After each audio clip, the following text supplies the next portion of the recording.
자, 오늘 다시 경제론 앞에 내용들 좀 보시고 나서 말씀을 드리겠습니다. 제일 처음에 논의했던 것이 수요, 그 다음에 수요량이라는 개념, 그 다음에 수요량의 변화, 수요의 변화 있었고요. 그 다음에 공급량의 변화, 공급의 변화라는 개념이 존재했었죠. 그래서 소위 수요와 공급이라고 하는 것은 일정 기간을 전제로 하는 개념, 소위 이제 유량이라고 얘기를 하게 되죠. 그래서 지금 이제 유량의 범주에서 다뤄졌던 것이 바로 수지공이라고 해서 수입과 지출과 공급량이라고 하는 것, 이런 것들을 우리가 유량 개념 이렇게 봤었고요. 24회 때 마지막 구성이 이렇게 안 나오고 있고요. 그 다음에 이제 수요량이라는 개념에 보게 되면 부동산의 가격을 기준으로 해서 소비자가 구입하고자 하는 최대 수량의 변화, 이걸 우리가 수요량의 변화라고 얘기하죠. 그래서 논의 포인트는 기준점이 가격을 기준으로 봤을 때 이걸 우리가 수요량의 변화라는 용어를 쓰게 됩니다. 그래서 그 재화의 가격이 상승하게 되면 수요량은 감소하게 될 것이고, 그 재화의 수요량의 가격이 하락하게 되면 수요량, 구입하고자 하는 최대 수량은 증가하게 된다. 그리고 이 수요량의 변화라고 하는 것은 하나의 수요 곡선상 점의 이동으로 나타나게 된다. 그래서 이런 구입하고자 하는 최대 수량의 변화, 가격을 기준으로 봤을 때 이걸 우리가 수요량의 변화 이렇게 용어를 잡았었고요. 이에 대해서 가격 외 요인에 따라서 구입하고자 하는 최대 수량의 변화가 발생하면 이걸 우리가 수요의 변화라는 용어를 쓰게 되죠. 그래서 수요의 변화라고 하는 것은 수요 곡선 자체의 이동으로 나타나게 된다. 해서 주요한 이슈, 소득이 증가하게 되면 정상적인 경우 수요라는 것이 증가하게 된다. 수요가 증가하는 얘기는 수요 곡선이 우측으로 이동하게 된다. 관련 재화의 가격에서 대체재가 이슈가 됐었죠. 그래서 대체재 가격이 상승하면 대체재에 대한 수요량이 감소하게 될 테고, 그 대체재와 관련된 그 재화의 수요라고 하는 것은 증가하게 되는, 조금 이제 까다로운 것이 대체재 얘기가 되겠고, 그 외에 선호도 이런 것들도 영향을 줄 수가 있다. 해서 문제 구성할 때 수요량의 변화와 수요의 변화라는 것을 비교하게 되면 가격을 기준, 그 재화의 가격을 기준으로 구입하고자 하는 최대 수량의 변화를 수요량의 변화, 그리고 가격 외에 나머지 요인에 따라서 구입하고자 하는 최대 수량의 변화를 수요의 변화라고 이렇게 불렀었죠. 그래서 예시들을 하게 되면 소득, 정상재를 전제로 했었고, 관련 재원 대체재를 중심으로 얘기가 전개가 되게 됩니다. 그래서 중심축 소득이 증가하면 정상재라고 했을 때 수요는 증가하게 될 것이고, 그 다음에 대체재 가격이 상승하면 그 재화의 수요도 증가하는 모습. 그 외 나머지 인구수의 증가라든가 선호도 주의하실 게 가격 상승 예상이라고 하는 거, 이것은 가격 자체의 상승이 아니기 때문에 수요량의 변화가 아니라 수요의 변화라는 용어로 썼었고요. 금리 하락이라든가 또는 거래세 등이 하락하게 되면 수요가 증가하는 원인이 되게 된다. 이런 식으로 살펴봤습니다. 그래서 문제 구성할 때 수요량의 변화 요인과 수요의 변화 요인을 비교하시오. 그렇게 하면 수요량의 변화 요인은 그 재화의 가격이 될 것이고, 그 재화의 가격 외에 다른 요인은 모두 수요의 변화 요인으로 해석을 해보게 됩니다. 자, 그리고 나서요. 자, 이제 논의했던 것이 공급의 양의 변화와 공급의 변화라는 개념이 있었고요. 자, 공급량의 변화, 가격을 기준으로 해서 바로 공급자가, 공급 능력 있는 공급자가 공급하고자 하는 최대 수량의 변화를 공급량의 변화, 그 재화의 가격 외에 다른 요인에 따라서 공급하고자 하는 최대 수량의 변화를 공급의 변화라고 부르게 될 테고, 이때 공급량의 변화라고 하는 것은 하나의 공급 곡선상 점의 이동으로 나타나게 된다. 이렇게 봤었고요. 공급의 변화라고 하는 것은 주로 이제 원가 하락이라든가 또는 규제 완화 이런 것들을 예시를 하게 되죠. 그래서 가격 외의 요인에 따라서 공급하고자 하는 최대 수량의 변화를 공급의 변화, 그리고 이제 공급의 증가라는 것은 공급 곡선이 우측으로 이동하게 된다. 공급의 감소라고 하는 것은 공급 곡선이 좌측으로 이동을 하게 된다. 이렇게 보셨고, 그래서 공급의 변화 요인 중에서 주로 원가에 관련한 부분이 주로 이슈가 됐었고요. 규제라는 것도 하나의 쟁점이 되게 된다. 그래서 문제를 구성할 때 수요량의 변화, 수요의 변화, 공급량의 변화, 공급의 변화, 요거 뒤죽박죽 섞어서 출제하는 게 기본적인 뼈대가 됐었고요. 그 다음에 이제 우리가 지난 시간에 이거 소득, 그 다음에 대체재 가격, 그 다음에 그 재화의 가격 등에 따라서 이 구입하고자 하는 최대 수량의 변화 등이 발생하게 될 것인데 이게 얼마나 민감하게 반응을 하게 될 것이냐라고 했을 때 그 중에 하나가 수요의 가격 탄력성 이라는 개념이 있었죠. 그래서 수요의 가격 탄력성, 분명히 이제 가격이 상승하게 되면 그 재화의 가격이 상승하면 수요량이라고 하는 것은 감소하는 모습을 보여주게 될 텐데 얼마나 민감하게 반응을 하게 되느냐라고 하는 것을 수요의 가격 탄력성이라고 해서 그 재화의 가격 변화율에 대해서 그 재화의 수요량의 변화율을 가리켜서 이름하여 수요의 가격 탄력성이라고 부르게 됩니다. 그래서 문제를 줄 때 이 가격 변화를 주고 수요량의 변화를 주면서 가격 탄력성을 구하시오 이런 식의 문제도 있을 수가 있겠고 전체적인 문제 구성 자체는 아무래도 뭘 가지고 뒤에 나오는 소득 탄력성, 교차 탄력성 전체를 묶어서 전체의 수요량에 영향을 주는 요인을 검토하게 되죠. 그래서 일단은 이거 있었어요. 호동선이 용기되다라고 해서 탄력성의 측정 방법 관련해서 우리가 수요 곡선이라고 하는 것이 선분 형태로 주어진 경우도 있을 테고 그 다음에 또 하나가 지금은 곡선 형태로 주어진 경우가 있게 된다라고 해서 수요 곡선은 우하향하는 이런 모습을 보여주게 될 텐데 이 호동선에서 호 모양으로 만약에 수요 곡선이 주어져 있게 된다라고 하게 되면 측정 지점과 무관하게 수요의 가격 탄력성은 동일하게 된다. 한편 선분 형태로 만약에 수요 곡선이 주어지게 되면 측정 지점에 따라서 바로 수요의 가격 탄력성은 달라지게 된다. 기계적으로 하는 게 아니고 호동선이라는 개념이 하나의 이슈가 됐었고요. 이건 나중에 공급의 가격 탄력성 할 때도 동일하게 논리 구조가 흘러가게 됩니다. 그 다음에 이제 수요 가격 탄력성에 영향을 주는 요인 중에 하나가 용기되다라고 해서 어떤 재화의 용도가 다양하다. 그 다음에 대체재가 많다라고 하면 이건 탄력성이 크다라고 이렇게 얘기를 할 것이고요. 그 다음에 기간이 장기였을 때, 단기였을 때보다 바로 수요 가격 탄력성이 크다라고 해서 용기되다 이런 식으로 해석을 하죠. 그래서 실제 계산 문제를 풀어갈 때는 이런 식입니다. 가격이 상승하게 되면 그 수요량이라는 것은 감소하게 된다 해서 처음에 마이너스로 시작하죠. 요거는 이제 묶어서 우리가 살펴봐야 될 것이 소득 탄력성, 교차 탄력성이라는 것이 있는데 항상 문제가 구성할 때 정상제를 전제로 소득 탄력성을 논하게 됩니다. 정상제라고 하는 것은 가격이 상하자 소득이 증가했을 때 구입하고자 하는 최대 수량이 늘어나는 재화를 가리켜서 정상제라고 이렇게 부르게 될 것이고요. 그래서 이 정상제 소득 변화율 분의 그 수요, 재화의 수요량의 변화율이라고 해서 소득이 상승하게 되면, 증가하게 되면 그 재화의 수량이 증가하는 모습을 보여주게 됩니다. 그 다음에 수요 교차 탄력성이라고 해서요, 대체재의 가격 변화율 분의 그 재화의 수요량의 변화를 이미 공부한 것처럼 대체재의 가격이 상승하게 되면 그 대체재에 대한 수요량이 감소할 테고 그 재화로 수요가 옮겨오니까 그 재화의 수요량이 증가하게 된다 해서 전체 그림 수요 가격 탄력성 마이너스 그 다음에 소득 탄력성 플러스 그 다음에 교차 탄력성 플러스 이런 식으로 구성이 되게 된다. 마이너스에 플러스 플러스 이런 식으로 구성이 된다. 그래서 전체적으로 항상 이제 문제를 풀어 가실 때는 앞으로 이제 문제를 가지고 오늘 연습을 해 봐야 되는데 무조건 전체를 다 공식을 써놓고 접근을 하는 게 필요합니다. 그래서 문제에서는 두 가지를 묻는 경우가 있죠. 가격 탄력성과 소득 탄력성, 가격 탄력성과 교차 탄력성을 기준으로 설명하는 문제가 구성이 되기도 하고 또 소득 탄력성과 교차 탄력성을 엮어서 구성이 되기도 하고 또는 전체 세 개를 다 묶어서 바로 탄력성을 계산하는 문제가 구성이 됩니다. 이건 근데 다른 것도 아니고요. 아주 단순하게 소위 공식 문제라고 해서 그냥 단순하게 공식 3개 써놓고 접근을 하시는 게 실질적으로 문제를 풀어가는 방식 중에 하나가 되게 됩니다. 그래서 이제 문제 가지고 한번 볼까요? 지금 공급의 가격 탄력성까지 먼저 보시고 나서요.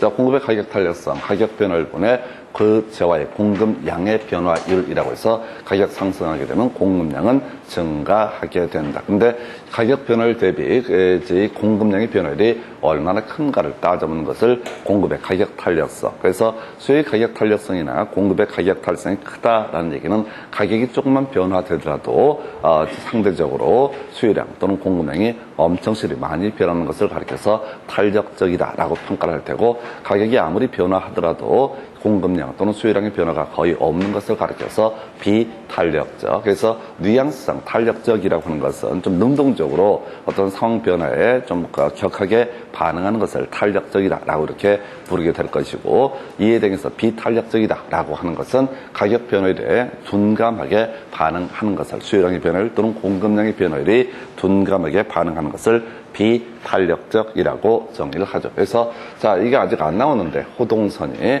반드시 기억하실 주제, 호 모양일 때는 같고요. 그 다음에 선분 모양일 때는 다르다라고 해서 호동선이라고 하는 거 똑같이 가게 됩니다. 자, 주로 이제 계산 문제 형태로 구성이 되게 되죠. 그래서 자, 일단 질문부터 가볼까요?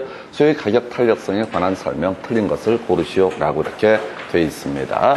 자, 1번 질문이요. 자, 미세한 가격 변화에 대해서 수요량이 무한히 크게 변화하는 경우 완전 탄력적이다라고 해서 다시 해볼까요? 자, 수요의 가격 탄력성이라고 하는 것은 가격 변화율을 기준으로 봤을 때 전체 수요량의 변화율이라고 하는 그 재화의 수요량의 변화율을 가리켜서 수요의 가격 탄력성이라고 정의를 하게 됩니다. 자, 근데 가격은 조금 변했는데 수요량이 무한대로 변한다. 이걸 우리가 다시 가격이 변화율보다 수요량의 변화율이 큰 것을 탄력적이다라고 이렇게 평가하고, 한편 가격이 조금 변했는데 이 수요량이 무한대로 변하게 된다. 그러면 이것을 완전 탄력적이다 이렇게 평가를 하게 됩니다. 그래서 우리가 수요 곡선 그릴 때 이런 식이죠. 자, 일반적으로 우하향하는 모습의 곡선을 그리게 되는데 완전 탄력적이다라고 하는 그림은 자, 가격이 거의 변화가 없는데 수요량은 무한대로 변한다 해서 이렇게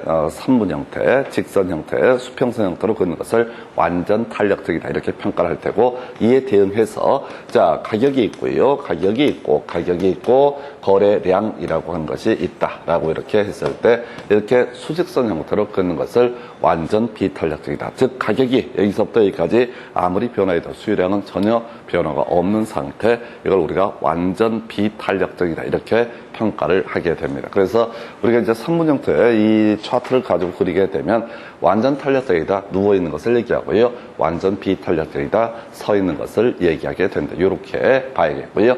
자, 대체제의 존재 여부는 탄력성을 결정하는 중요한 요인 중 하나에 대해서 탄력성을 결정하는 요인은 용기대다 해서 용도, 대체제의 존부, 그 다음에 기간의 장단, 이런 것들이 탄력성을 결정하는 요인이 된다.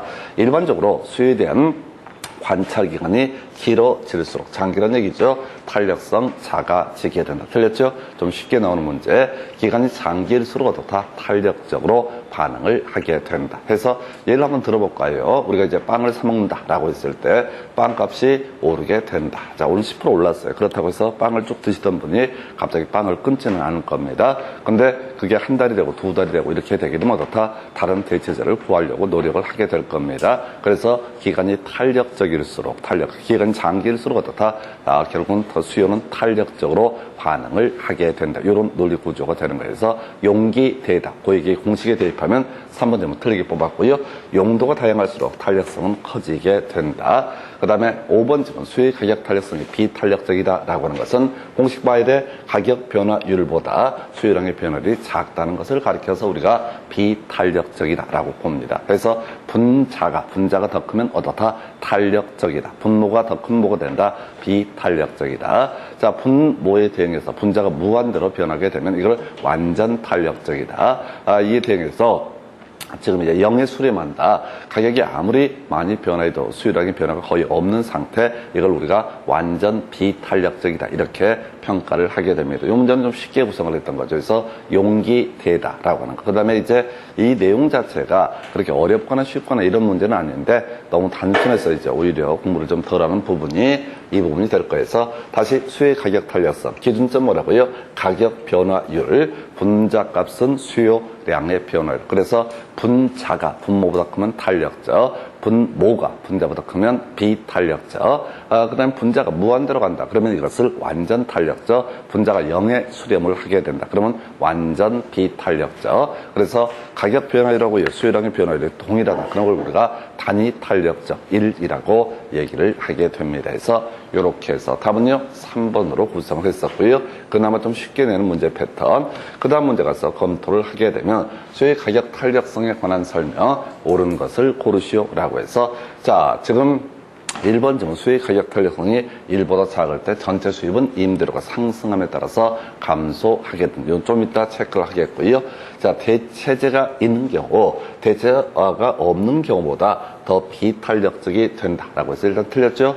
대체재가 있으면 어떻다? 탄력적으로 반응을 하게 된다. 용기, 대체재가 있으면 어떻다? 탄력적. 자, 용도가 다양할수록 어떻다? 탄력적. 기간이 장기일수록 어떻다? 탄력적. 이렇게 가게 되는 거죠. 자, 소고기 값이 요즘에 급등을 한다고 그럽니다. 그럼 대체재가 있다라면, 대체재가 여러 가지가 준비가 되어 있다라면 소고기 안 사 먹겠죠. 이게 우리가 탄력적으로 반응을 하게 된다. 근데 이제 육류 소비 중에서 소고기만 있다. 그러면 가격 올라도 방법이 없는 거죠. 그래서 이렇게 대체재가 있는 경우는 어떻다? 더 탄력적이 된다. 2번 틀렸고요. 자, 우하향하는 선분으로 주어진 수요 곡선의 경우, 자, 단순화시켜야 돼. 수요 곡선 딱 그려봐야 돼. 자, 수요 곡선상 측정 지점에 따라서 탄력성은 다르다라고 돼 있죠. 키워드 뭐가 되는 거야? 선분이라고 하는 거. 이게 이제 지금 28회 때 처음으로 등장한 지문이에요. 아까 우리가 호동선이라고 해서 호 모양일 때는 어떻다? 호 모양일 때는 동일했었고요. 그 다음에 선분 형태일 때는 어떻다? 다르다라고 해서 답은 일단 3번으로 구성을 했습니다. 이 지문이 나왔으면 앞으로 충분히 나올 수 있는 것이 자 지금 우하향하는 곡선으로 주어진 수요 곡선의 경우 이렇게 구성을 하게 되면은 곡선일 때는 어떻다? 측정 지점과 무관하게 수요의 가격 탄력성은 같아지게 된다. 응용 들어갔을 때 자 우상향하는 선분으로 주어진 공급 곡선의 경우라고 하면 측정 지점에 따라서 공급의 가격 탄력성이라고 하는 것은 다르다. 선분일 때는 어떻다? 다르다. 이렇게 할 테고 우상향하는 곡선으로 주어진 공급 곡선에 있어서 측정 지점에 따라서 어떻다? 공급의 가격 탄력성은 같아지게 된다. 그래서 이 질문 처음 등장했는데 4가지 버전으로 반드시 기억을 하고 가셔야 돼요. 그래서 자, 호동선이라고 하는 거. 그동안 내지 않았던 주제. 28회 때 출제가 됐고, 29회, 30회는 안 나왔고요. 31회 때 충분히 낼 수 있는 지문. 그래서 호동선에서 다르다, 같다. 키워드가 뭐예요? 다르다, 같다. 키워드가 다르다 혹은 같다가 되게 될 텐데 지금 이제 호동선이라는 공식을 가지고 접근을 해야 되겠고요. 선분 형태일 때부터 다르다라고 해서 이것을 옳은 표현, 답으로 구성을 했습니다. 자, 일반적으로 수요의 가격 탄력성, 장기로 갈수록 탄력적이 되게 된다. 이렇게 볼 걸, 이걸 틀리게 뽑아냈고요. 그 다음에 5번, 용도 전환 이용할수록 탄력성 작아지게 된다 해서, 이거 틀렸죠? 용도가 다양할수록 더 탄력적이 되게 된다. 그래서 기초가 되는 명제, 용기되다라고 해서 용도, 그 다음에 기간이라고 하는 것도 있었고요. 그 다음에 대체제라고 하는 것, 3가지가 기본 명제가 되게 될 것이고, 27회 때는 이걸 가지고 답을 구성을 했고, 그 다음에 28회 때는 이걸 사이드로 흘러내리면서 쟁점을 호동선이라는 주제를 가지고 답을 구성을 했던 바가 있습니다. 그 정도가 될 테고요. 자, 이제 1번 지문 설명드릴 텐데, 요건 조금 사이드 지문이야. 자, 수요의 가격 탄력성이 1보다 작다. 그럼 또 공식 써봐야 돼. 가격 변화율 대비해서, 가격 변화율 대비해서 수요량의 변화율이라는 개념이 있었죠. 그래서 지금 1보다 작다라는 얘기는 분자가 분모보다 크다라는 의미가 되나요? 자, 아니지. 분모가 분자보다 컸을 때 1보다 작다라고 이렇게 얘기를 합니다. 그래서, 자, 그러면 이제 수요의 가격 탄력성이 1보다 작다. 이걸 단순화시키면은 비탄력적이다라는 평가를 할 수가 있습니다. 자, 다시 수요의 가격 탄력성이 무한대 가면 완전 탄력적, 0에 수렴하면 뭐가 되고 바로 완전 비탄력적. 그럼 비탄력적이다라고 하는 전제가 쌓였을 때 임대료 상승을 시키게 되면요. 자, 이게 세입자들이 쉽게 이사를 갈 수 있다 없다? 이사를 갈 수가 없죠. 그래서 비탄력적일 때 임대료를 상승시키게 되면 오히려 임대료 총수입은 늘어나게 된다. 이런 논리 구조야. 그럼 만약에 수요 가격 탄력성이 탄력적이다, 1보다 크다라고 전제가 되게 되면은 만약에 임대료 상승을 시키게 되면 오히려 총수입은 어떻다? 감소하는 모습이 나타나게 될 것이다. 왜? 사람들이 집값 오르게 되면 바로 튀어버리니까. 그래서 약간 어려웠던 질문. 어찌됐든 이 주제에서는 용기되다, 호동선이 임대료 총수에게는 좀 까다로운 문제가 될 테고요. 일단은 용기되다 하고 호동선이라고 하는 거. 자, 그래서 자, 임대료 수입은 비탄력적일 때 임대료를 상승시켰을 때 오히려 총수입이 늘어나는 모습. 만약에 지금 이게 비탄력적으로 반응을 하게 된다. 그러면 이때 임대료 상승을 시키면 오히려 총수입은 감소하게 된다. 그 정도까지. 어찌됐든 자, 크게 두 가지 주제, 용기되다, 호동선이라는 개념 요거 가지고 구성을 했고요. 그 다음 문제 가서 살펴보도록 하겠습니다. 자, 부동산 매매 시장에서 수요와 공급의 가격 탄력성에 관한 설명 틀린 것을 고르시오라고 해서, 자, 수요의 가격 탄력성이 완전 탄력적이면, 자, 이라고 되어 있죠. 그럼 다시 공식을 써야 돼. 가격 변화율 분의 전체 수요량, 그 재화의 수요량의 변화율이라고 하는 것을 가리켜서 뭐라 부른다? 바로 수요의 가격 탄력성. 완전 탄력적이라는 얘기는 뭐야? 이게 분자가 무한대로 수렴을 하게 되는 모습을 가리켜서 완전 탄력적이다. 그러면 이제 그림을 그려봐야 되죠. 이렇게 되어 있는 거죠. 이런 식의 곡선을 그리게 됩니다. 이런 식의 선분. 그러면 이제 가격 변화와 상관없이 수요량이 고정되는 게 아니라 수요량은 무한대로 늘어나는 모습을 보여주게 된다. 이게 수요량. 자, 이게 수요량이에요.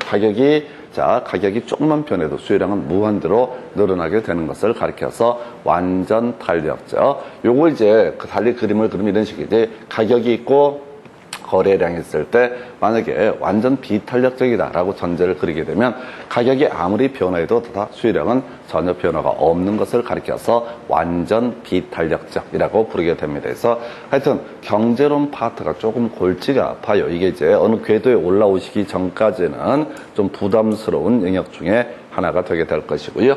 그 다음에 공급의 가격 탄력성이 0이다 라고 되어 있죠. 자, 그러면 다시 공식을 한번 써볼까요? 공급의 가격 탄력성은 뭐가 돼? 가격 변화율 분의 바로 공급량의 변화율이라고 하는 것. 이걸 우리가 뭐라 부른다? 바로 자, 이것을 공급의 가격 탄력성. 0이라는 얘기는 자, 가격이 아무리 많이 변하더라도 공급량의 변화가 없는 것을 가리켜서 바로 0이라고 부르게 되고, 0이라는 것은 달리 표현하면 완전 비탄력. 그래서 해석을 하면 완전 탄력적이다라는 것은 무한대의 값을 의미하게 될 것이고, 0이라고 하는 것은 완전 비탄력을 의미하고, 그 다음에 공급 곡선을 그릴 때 어떻게 한다고요? 수직선으로 그리게 되면 이걸 뭐라고 한다? 완전 비탄력적. 가격이 아무리 변화하더라도 수요량은 공급량은 전혀 변화가 없는 것을 가리켜서 완전 비탄력적 또는 0이라는 표현을 쓰게 된다. 이런 게 까다롭다고요. 다양한 형태로 구성이 되기 때문에. 3번 질문요. 그래서 2번을 옳게 구성을 했나요? 그래서 2번이 옳고 1번이 답이 되겠구나. 3번 수요의 가격 탄력성이 비탄력적이면 가격 변화율보다 수요량의 변화율이 더 작다. 가볼까요? 그대로 공식이 대입하는 거야. 자, 비탄력적이다라는 얘기는 뭐가 더 크다? 분자가 분모보다 큰 것을 가리켜서 뭐라고 한다?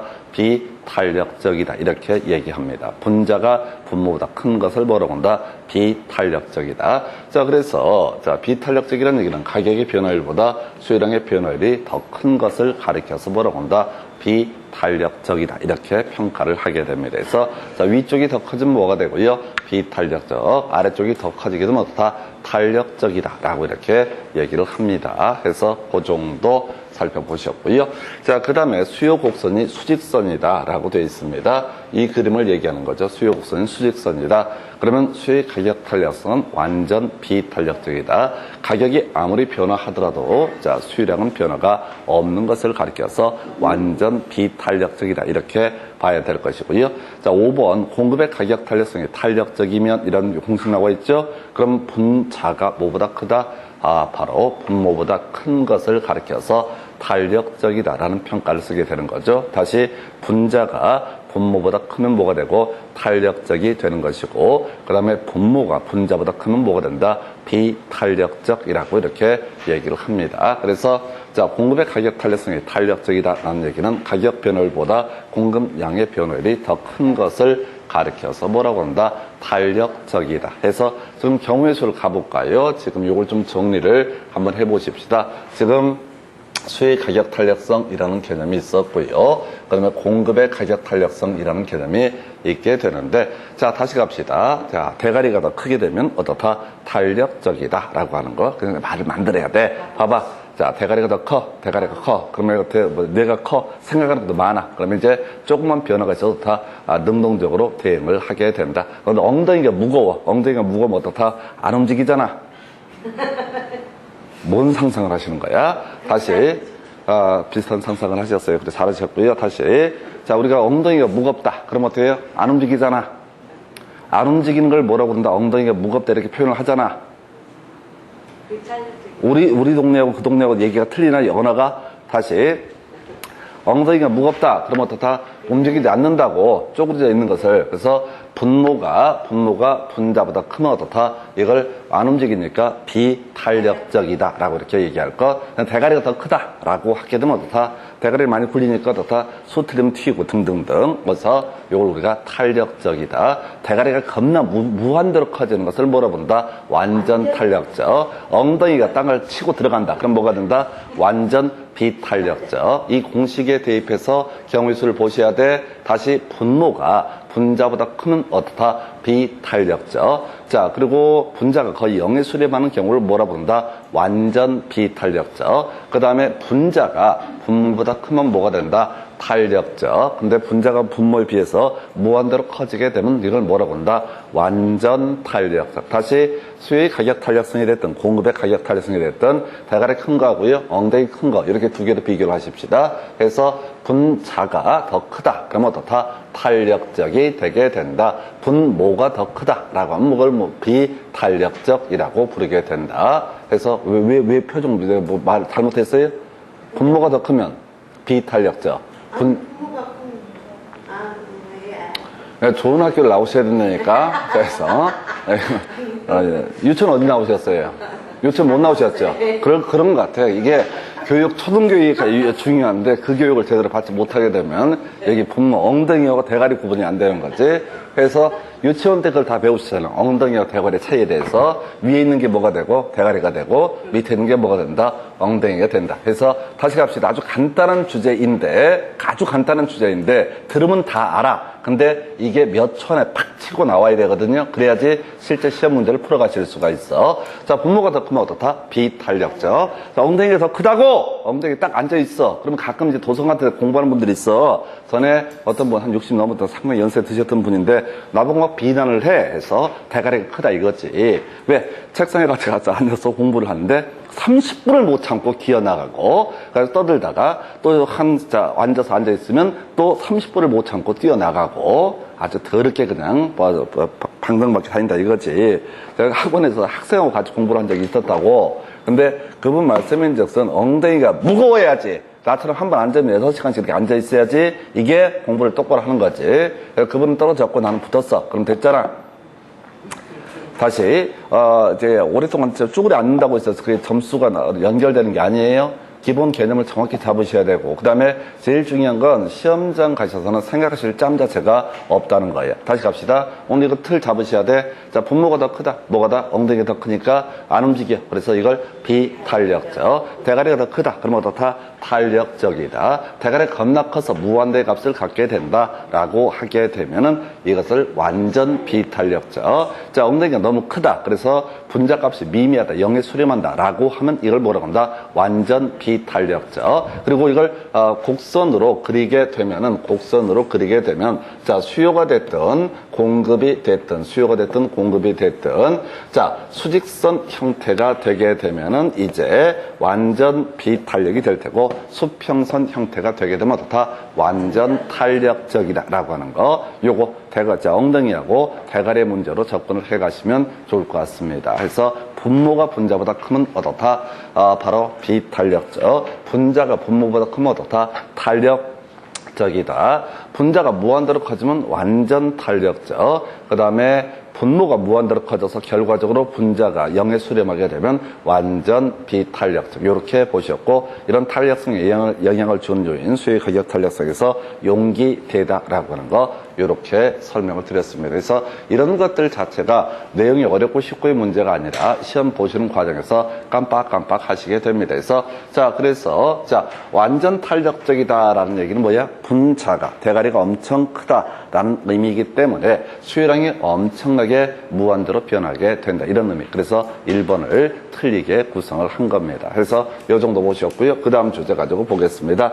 자, 이런 또 지문 형태로 나와 있다. 수요 공급의 탄력성 등에 관한 설명, 틀린 것을 고르시오라고 해서, 자, 다시 머리가 무한대로 커지면 완전 탄력적, 분모가 무한대로 커져서 전체 값이 0이 되는 것을 완전 비탄력적. 자, 그 다음에 수의 가격 탄력성 나와 있죠? 다시 마음속으로 생각을 해야 돼. 가격 변화율 분의 그 재화의 수요량의 변화율을 가리켜서 요걸 뭐라 부른다? 수의 가격 탄력성이라고 부르게 된다. 자, 그래서 완전 탄력적이라는 얘기는 뭐야? 자, 무한대 값을 갖는다. 분자가 겁나 큰 것을 얘기하게 될 것이다. 그랬을 때 수요가 증가할 경우 균형 가격은 변화하지 않는다. 겁나 어려웠던 지문이 되겠습니다. 이 지문이 아주 어려웠어. 이제 오늘 이 문제를 가지고 정확하게 소화를 해야 돼요. 자, 우리 앞에서 이렇게 설명을 드렸어. 이 지문이 이제 작년에 더 이렇게 어려웠던 주제인데, 자, 수요 곡선 한번 그려볼까요? 수요 요렇게 그리게 될 것이고요. 수요의 증가는 어떻게 한다? 요렇게 그리게 된다. 수요의 증가는 이런 식의 의미가 될 테고, 공급이라고 하는 거, 자, 공급 요렇게 그리죠? 공급이 증가한다는 얘기는 공급 곡선 자체가 오른쪽으로 이동하게 되는 것을 공급의 증가라고 부르게 된다. 자, 그래서 우리가 이제 일반적으로 수요의 증가라고 하는 것은 오른쪽으로 움직이게 된다. 수요의 감소라고 하는 것은 어떻다? 왼쪽으로 움직이게 된다. 이렇게 얘기를 하는데, 좀 더 엄밀히 얘기하면 수요의 증가라고 하는 것은 수요 곡선 자체가 우까지 좋아. 상향입니까? 하향입니까? 수요의 증가라고 하는 거, 다시 수요의 증가라는 거, 수요 곡선 자체는 우하향하는 모습을 갖게 되는데, 수요의 증가라고 하는 것은 일단 오른쪽으로 가는 걸 뭐라고 한다? 수요의 증가라고 이렇게 보셨죠? 근데 좀 더 세밀하게 보자고, 이 수요의 증가라고 하는 것은 우상향일 것이냐 아니면 우하향일 것이냐를 검토를 해봐야 된다고요. 두 번째 수요 곡선이 오른쪽 위로 올라갑니까? 오른쪽 아래로 갑니까? 다시 수요곡선, 이게 첫 번째 수요곡선, 이게 두 번째 수요곡선이라고, 수요의 증가는 1번에서 2번으로 가는 형태를 가리켜서 뭐라고 한다? 수요의 증가. 이렇게 공부하셨다고? 그러면 이제 좀 더 엄밀하게 오른쪽 말고, 자, 오른쪽은 오른쪽인데요. 좀 올라가는 모습이야? 내려가는 모습이야? 이 그림을 보시라고 살짝 올라가는 느낌이잖아. 그래서 수요의 증가라는 것은 좀 더 엄밀히 얘기하면 우상향하는 모습의 곡선이 되게 된다. 한편 공급의 증가라고 하는 거, 일단 오른쪽으로 가는 건 맞죠? 이게 공급 곡선 1, 0, 그 다음에 S1 이렇게 되면 공급 곡선은 공급이든 수요든 앞에서 공부하실 때 오른쪽으로 이동하는 것을 뭐라고 한다? 수요의 증가, 공급의 증가를 불렀다고. 한편 공급 곡선, 공급이 증가한다는 얘기는 공급 곡선 자체가 우하향입니까? 우상향입니까? 이건 우하향으로 해석을 해야 된다고요. 첫 번째 곡선에 대비해서 약간 내려가는 느낌이라고. 첫 번째 수요 곡선에 비해서 좀 오른쪽으로 가면 어떻다? 올라가는 느낌이라고. 다시. 수요의 증가라고 하는 것은 그냥 똑같은 선에서 보는 거예요. 이렇게 약간 올라가는, 수평 이동을 하기 때문에 이렇게 올라가는 느낌을 준다고요. 그 다음에 공급의 증가라는 것은 우하향하는 모습의 곡선을 갖게 됩니다. 다시 갑시다. 이 문제가 그동안 안 나왔던 문제 유형인데 이걸 완벽하게 소화를 하셔야 돼. 다시 갑시다. 수요의 증가라고 하는 것은 어떻다? 우상향. 그 다음에 공급의 증가라는 건 어떻다? 우하향. 자, 그럼 한번 예를 들어볼까요? 자, 지금 수요 곡선이, 수요의 가격 탄력성이 완전 탄력적이다 라고 되어 있죠? 완전 탄력성이 어떻게 그래요? 요렇게 그리는 거야. 여기까지 되셨죠? 근데 갑자기 수요가 증가할 경우라고 되어 있죠? 자, 여기서 이제 미리 전제를 깔을게. 공급 곡선은 변화가 없다라고 전제를 하는 거야. 수요가 증가한다는 얘기는 공급은 변화가 없다는 얘기가 될 테고, 자, 그러면 이제 수요가 증가할 때 수요 곡선을 어떻게 그려야 되는지 한번 생각을 해 보십시다. 수요 곡선을 어떻게 그릴 것이냐라고 하는 거. 자, 요렇게 그릴 것이냐, 아니면은 그림 요렇게, 자, 요렇게 그릴 것이냐가 문제가 되게 되는 거예요. 자, 이게 1번, 이게 2번. 애초에 수요 곡선이 0번이라고 했을 때, 자, 수요가 완전 탄력적입니다. 수요가 증가한다는 얘기인즉슨 우상향하게 되면 1번이 되게 될 테고, 우하향하게 되면 2번이 되게 될 것이다. 다시 가서 수요가 증가한다는 얘기는 뭐라고요? 우상향. 이렇게 외우셨죠? 약간 위로 올라가는 그런 모습이 나타나게 된다라고 설명을 드렸다고. 그러면 공급은 변화가 없는데 수요가 증가하게 되면 수요 곡선이 어떻다? 1번처럼 약간 올라가는 모습을 보여주게 된다. 이렇게 올라가는 모습을 보여주게 된다. 그러면 가격이라고 하는 건 첫 번째 균형점 대비 두 번째 균형점의 가격은 어떻다? 상승하는 모습을 보여주게 된다. 이게 되게 까다로운 문제 형태예요. 다시 갑시다. 자, 지금 자, 수요 곡선이 완전 탄력적이다라고 하는 거, 그리고 앞에서 수요의 증가라는 것은 수요 곡선이 우측으로 이동하게 된다. 좀 더 디테일하게 우상향하는 모습을 보여주게 된다. 자, 그래서 수요가 증가한다는 얘기는 이제 공급 곡선은 전혀 변화가 없다는 전제하에요. 공급은 그대로 있는데 첫 번째 수요 곡선 이렇게 있다가 수요가 증가한다는 얘기는 약간 우상향해서 올라가는 모습. 그래서 첫 번째 균형점, 수요와 공급이 만나는 점하고요. 두 번째 균형점을 보게 되면 가격은 어떻다? 상승하게 된다. 이런 모습을 보여주게 됩니다. 다시 갑시다.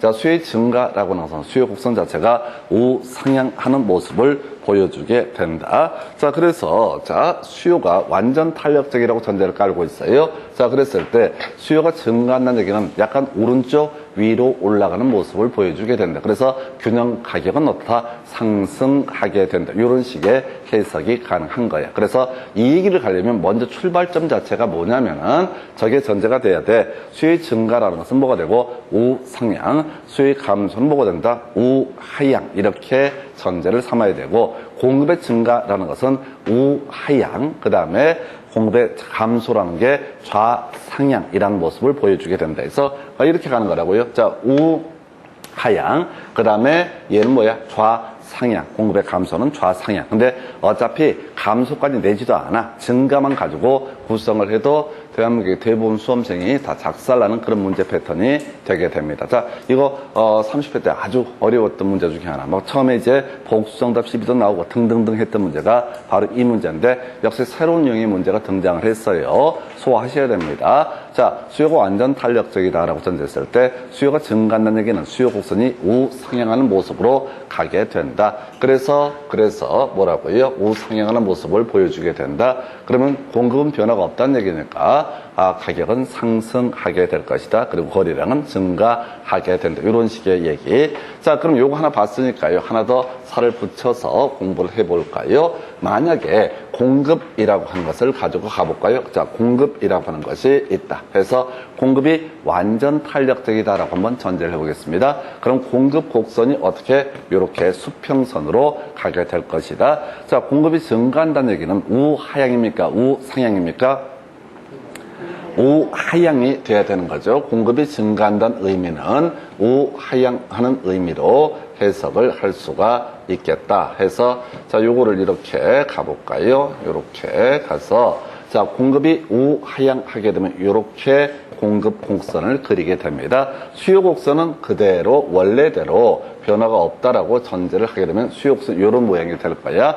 그러면 이제 수요가 변화가 없을 때 공급이 완전 탄력적이라고 전제를 하게 되면, 자, 이때 지금 이제 공급이 증가함에 따라서 다 가격은 하락하는 모습을 보여주게 된다. 다시 갑시다. 완전 탄력 가지고 정확하게 소화하셔야 돼. 그 다음에 이제 공부가 되면 이제 완전 비탄력도 공부를 해야 되는데, 일단 완전 탄력. 자, 먼저 수요의 증가라는 것은 우상향하는 모습을 보여주게 된다. 그 다음에 공급의 증가라는 것은 우하향하는 모습을 보여주게 된다. 그래서 수요가 완전 탄력적일 때, 자, 수요가 증가하게 되면은 이때는 그 모습, 자, 가격은 상승하게 될 테고 거래량은 늘어난 모습을 보여주게 될 것이고요. 이에 대응해서 지금 공급이 완전 탄력적이다라고 전제가 되게 되면 공급이 증가함에 따라서 가격은 하락하게 될 것이다. 아마 이 문제 정도가 최대 어려운 유형의 문제가 되게 될 겁니다. 그래서 우하향, 우상향의 문제를 가지고 설명드렸고 30회 때 새로운 문제 유형으로 구성이 돼서 너무너무 수험생이 힘들었던 문제가 되겠습니다. 그래서 뒤에서 이제 균형에 이동할 때 같이 엮어서 보실 주제인데 요 정도. 자, 나머지는 좀 간단할 거예요. 자, 가볼까요? 오피스텔에 대한 대체재가 감소함에 따라서 수요의 가격 탄력성가 작아지게 된다. 어려운 얘기 아니고요. 자, 아까 우리가 용기 대다 이런 거 있었죠?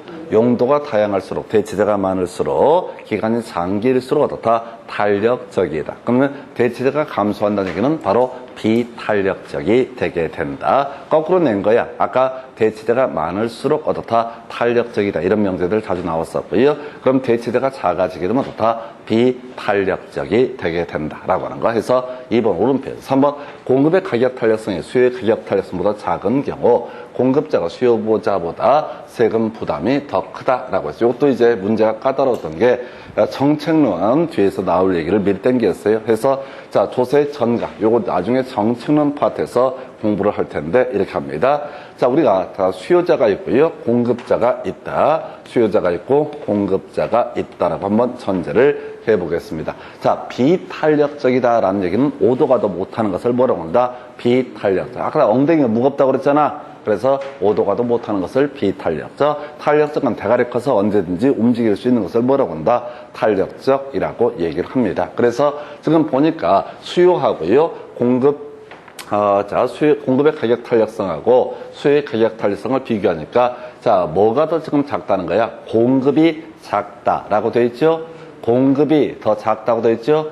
공급의 가격 탄력성이 수요의 가격 탄력성보다 작은 경우라고 되어 있다고요. 그럼 공급이 더 작다, 탄력성이 작다는 얘기. 그럼 공급자가 오도가도 못하는 거죠? 상대적으로 공급자의 엉덩이가 더 무겁다고. 다시 탄력적이라는 얘기는 대가리 분자가 큰 것을 가리켜서 탄력적이다. 분모가 큰 것을 뭐라고 한다? 비탄력적. 그래서 제가 분모가 더 커지면 비탄력적이 되게 되면 어떻다? 엉덩이 무겁기 때문에 딴 데 움직일 수가 없다. 이렇게 말씀을 드렸다고. 그래서 공급하고 수요가 자, 비교를 해보니까 공급이 더 비탄력적이다라고, 다시 공급이 더 비탄력적이다. 그럼 이제 공급자가 오도가도 못하는 거야. 그럼 세금이 부과됐을 때 누가 더 많은 세금을 부과한다? 바로 공급자가 더 많은 세금을 부담한다. 이거 정책론에서 따로 공부할 주제예요. 이 문제는 여러 개를 다 짬뽕을 해버렸는데 다시 갑시다. 엉덩이 무거운 걸 뭐라고 한다? 비탄력적. 그걸 오도가도 못하는 상태. 이에 대응해서 대가리 커서 머리 굴려서 팔팔 튀어다닐 수가 있다. 이걸 뭐라고 한다? 탄력적. 그럼 수요와 공급 두 가지 조치가 있다고 했을 때, 자, 지금 만약에 공급이 수요보다 비탄력적이다라고 전제를 하게 되면은, 자, 누가 오도가도 못한다? 공급이 오도가도 못한다. 그럼 세금이 부과가 되게 되면 오도가도 못하는 사람이 어떻다? 세금을 더 많이 부담을 하게 된다. 이렇게 해석을 하게 됩니다. 그래서 공급이 수요의 가격 탄력성보다 더 작다. 그럼 공급자가 어떻다? 더 많은 세금을 부담한다. 만약에 공급이 완전 비탄력적이다. 그럼 공급자가 전부 세금을 부담을 하게 된다. 해서 이걸 나중에 정책론 파트에서 조세 전가라고 부르게 됩니다. 자, 세금이 부과가 된다고, 예를 들어서 어떤 주택에 대해서 세금이 억수로 많이 부과가 된다. 그럼 집주인이 공급자가 될 테고 세입자가 뭐가 된다? 세입자가 수요자가 되게 될 겁니다. 그 세금이 공급자한테 모두 부과되는 것이 아니라 세입자가 줄 서 있다. 그럼 누가 더 탄력적이다? 바로 다시 세입자가 줄 서 있으면은 아쉬운 건 누구야? 바로 세입자가 아쉬운 거죠? 그죠? 내가 집 한 채 세를 내려고 하는데 동네에서 막 빽써서 그 집에 세 들어가고 싶다고 줄을 서고 있다고. 그럼 누가 더 탄력적이다? 공급자가 탄력적이 되는 거예요. 자기가 고를 수 있으니까. 그러면 이때는 비탄력적인 사람, 누가? 수요자, 세입자가 전부 세금을 부담을 하게 된다. 이런 논리 구조. 다시 갑시다. 어떤 부동산에 대해서, 임대주택에 대해서 재산세가, 과세가 이루어지면은 이게 이제 납세 명의자는 소유자, 즉 공급자가 되겠지만 실제 세금을 부담하는 사람 누가 될 것이냐라고 했을 때 비탄력적인 사람이 어떻다? 더 많은 세금을 부담을 하게 된다. 그래서 세입자가 전세 대란이 나서 사람들이 세자 들기가 너무 어려워. 그럼 세금을 전가를 시키더라도 그 사람들이 다 떠안고 오게 되는 거죠. 그래서 세금의 부담, 조세 전가 관련해서 비탄력적인 사람이 더 많은 세금을 부담을 하게 된다. 요 얘기 이슈. 요것도 나중에 중요 쟁점. 그래서 아예 답을 고를 때는 뭐라고요? 완전 비탄력적인 사람이 더 많은 세금, 전부 세금을 부담을 하게 된다. 그래서 가끔 보도 중에 그런 거 나오거든요.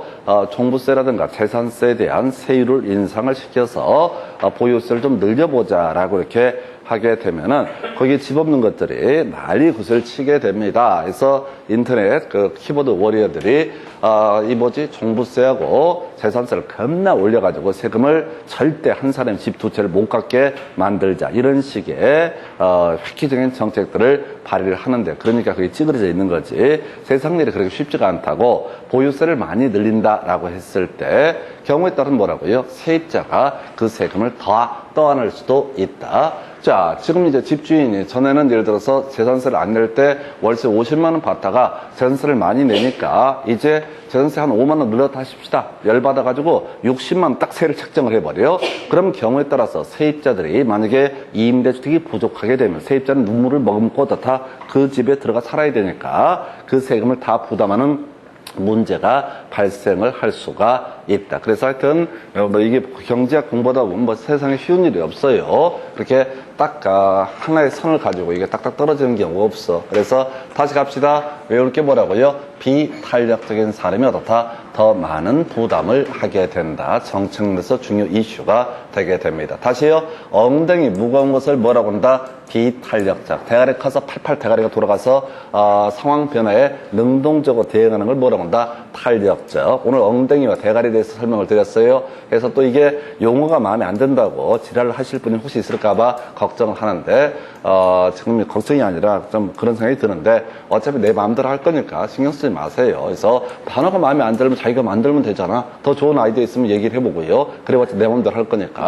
그래서 다시 분노가 더 큰가 엉덩이 더 크다 이렇게 가셔야 돼. 그걸 우리가 뭐라고 한다? 비탄력적. 대가리 커서 빨리빨리 돌아간다 라고 하게 되면 어떻다? 이걸 우리가 탄력적이다. 아니 엉덩이 하나만 갖고도 판단을 다 해야 되잖아. 겁나 체중이 많이 나가서 엉덩이 무거운 사람이 있다고 한번 일어나면 생각을 해봐야 돼. 일어났다가 이거 다시 앉을 것 같으면 안 일어나야 되거든. 그래서 이런 경우를 비탄력적. 근데 지금 이제 머리 커서 빨리빨리 머리 돌아가면 어떻다? 이걸 탄력적 이래 보셨고, 그 다음에 임대주택의 수요 가격 탄력성이 이른 경우 임대료가 하락하더라도 전체 임대료 수입은 변하지 않는다. 그래서 아까 우리 보셨지.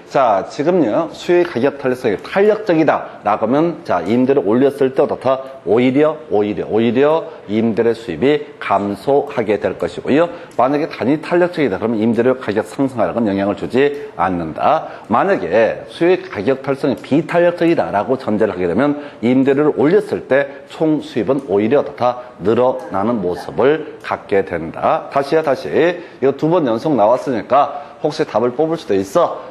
임대료 수입 얘기를 합니다. 수익 가격 탄력성을 갖고 얘기해요. 수익 가격 탄력성. 비탄력적이다. 그럼 뭐야? 오도 가도 못하는 거야. 세입자한테 다 월세를 높게 받아도 눈물을 머금고 세입자가 살아야 되는 상황. 그러면 총 수입은 늘어나게 될 것이다. 탄력적이다 라고 하게 되면 어떻다고요? 이때는 임대료 잘못 올렸다가 다 세입자들 빠져나가는 수가 발생할 수 있다. 그래서 총 수입은 감소하게 된다. 단위 탄력적 똑같은 얘기죠. 그러면 임대료 총수입의 변화는 없다. 그 다음에 이제 일반적으로 임대주택을 건축해서 공급하는 기간이 짧을수록 어떻다? 기간이 짧을수록 탄력성은 커지게 된다. 이게 좀 어려워. 이게 뭐랑 착각을 하냐면 용기되다 수요의 가격 탄력성하고 혼동하시는 부분이 되게 됩니다. 자, 수요의 가격 탄력성. 자, 이렇게 봤었죠. 용도가 다양할수록 어떻다? 탄력적이다. 그 다음에 대체재가 많을수록 어떻다? 탄력적이다. 기간이 장기일수록 어떻다? 탄력적이다. 기간이 장기란 얘기는 이런 식이야. 월세를요, 50만 원 받다가 60만 원 늘렸습니다. 그러면 이제 지금 당장은 이사를 못 간다고 이런저런 문제가 있어서 당장은 이사를 못 가. 그래서 한 1년쯤은 참을 수가 있어. 근데 2년, 3년 계속 지나게 되면 어떻다? 생각이 바뀌는 거지. 월세 좀 싼 데로 갈 수 있다. 이게 기간이 장기적이면 어떻다? 탄력적이다라는 의미가 되게 될 테고, 이 지문은 공급의 가격 탄력성 얘기를 하고 있는 거야. 좀 어려운데, 자, 임대주택 건축에서 공급하는 기간이 짧다. 만약에 전에는 어떤 임대주택을 공급하는 기간이 1년 걸린다라고 하는 경우하고, 어떤 건설업자는 새로운 건축 기법을 도입해가지고 조립식으로 한 보름 만에 집을 지어낼 수가 있다라고 전제가 되면 아주 짧은 기간에 공급을 할 수 있다면 어떻다? 탄력성은 커지게 된다. 뭔 소리야? 가격이 오르면 빨리빨리 지어서 공급을 할 테고, 가격이 내리게 되면 어떻다? 가격이 오르면 그만큼 빨리 공급을 하게 될 것이다. 근데 이 임대주택 건축에서 공급하는 기간이 길어진다. 하나 집 한번 지으면 3년씩 걸린다라고 했으면 어떻다?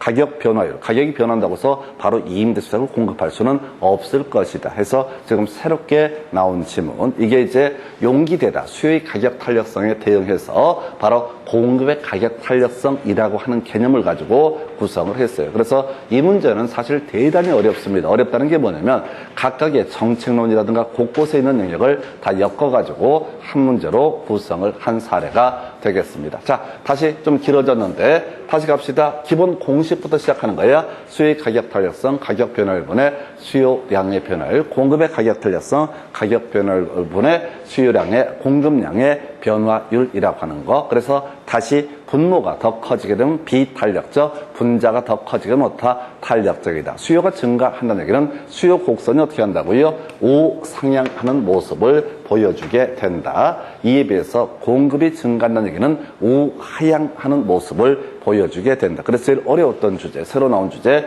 수요의 가격 탄력성이 완전 탄력적이다. 이렇게 수평선입니다. 그러면 수요가 증가한다는 얘기는 뭐라고요? 이렇게, 자, 약간 위로 올라가기 때문에 가격은 어떻다? 상승하게 된다. 이걸 응용 들어가서 하나 더 살을 붙여서 보게 되면은 이런 식으로도 얘기를 할 수가 있겠지요. 자, 공급이 증가하는 경우라고 해보겠습니다. 그러면 그 얘기는 따로 얘기 안 하면 수요 곡선 어떻다? 그대로 있게 될 테고, 공급이 완전 탄력적이다라고 해서 첫 번째 균형점이 이렇게 잡혀 있습니다. 이게 첫 번째, 색깔을 바꿔야 되는구나 해서 다시 이게 첫 번째 공급 곡선이 되게 됩니다. 그러면 공급이 증가하면 공급 곡선은 어떻다? 우하향하는 모습을 보이게 될 것이기 때문에 이렇게 약간 내려가겠죠? 우하향. 그러면 이제 가격은 어떻다? 하락하는 모습을 보여주게 된다.